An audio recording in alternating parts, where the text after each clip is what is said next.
So not a lot of new concepts in this one, but a fun story, a fun analogy for you guys to use. Um, in the last video, we talked about CISOs not having the right incentives to actually do what's best for the business.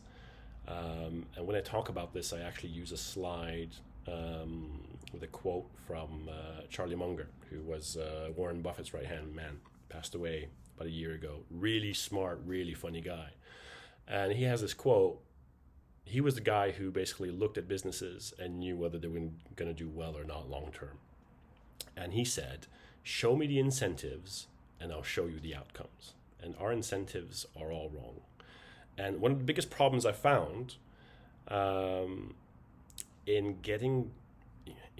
achieving or helping achieve the right outcomes in security is people. But we hear this all the time in security. But I don't mean the end users. I mean the security people. They're the single biggest obstacle to doing what's right. And I like to tell this story in that I'm a huge coffee aficionado. As you guys know, I'm moving back to Italy soon. I lived there for 7 years. The coffee's tremendous. I actually just got back from there this morning. And as a result, I like my coffee. I have a really fancy espresso maker there. I live in Cheshire. I've got loads of nice coffee shops. I'm right in the center of Altrincham. Go downstairs, very nice coffees all around.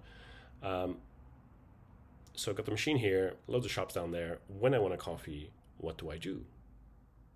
Well, I actually go downstairs. I don't use the machine here, but I don't go to the coffee shop right in front of the door. I walk right past it, and I don't go to any other coffee shop. I go to the multi-story car park over there where I keep my cars, and I get in one of my cars, and I drive through the countryside for about half an hour, like a bat out of hell, and then I stop in a little village called Alder Edge.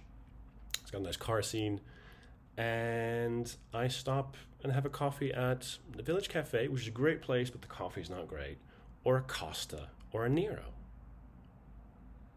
Why do I do this? Why do I go all this way to have a fairly mediocre coffee? Well, now imagine, actually, the reason I do it is because as much as I love coffee, I'm a massive petrol head. I love my cars. I love driving them. It's my whole life.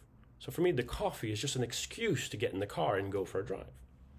Now imagine you paid me to get you coffee.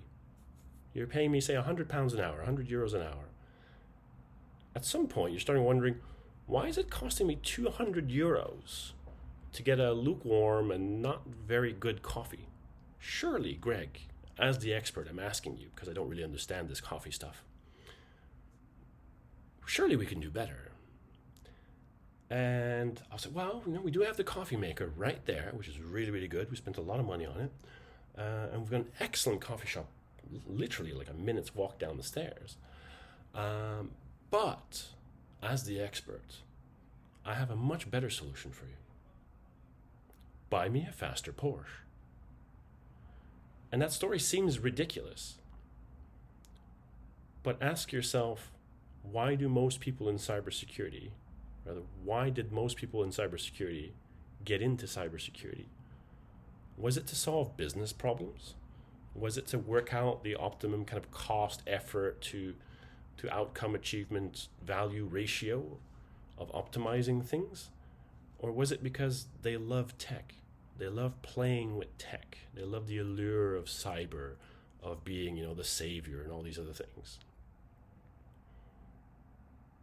It's the last one.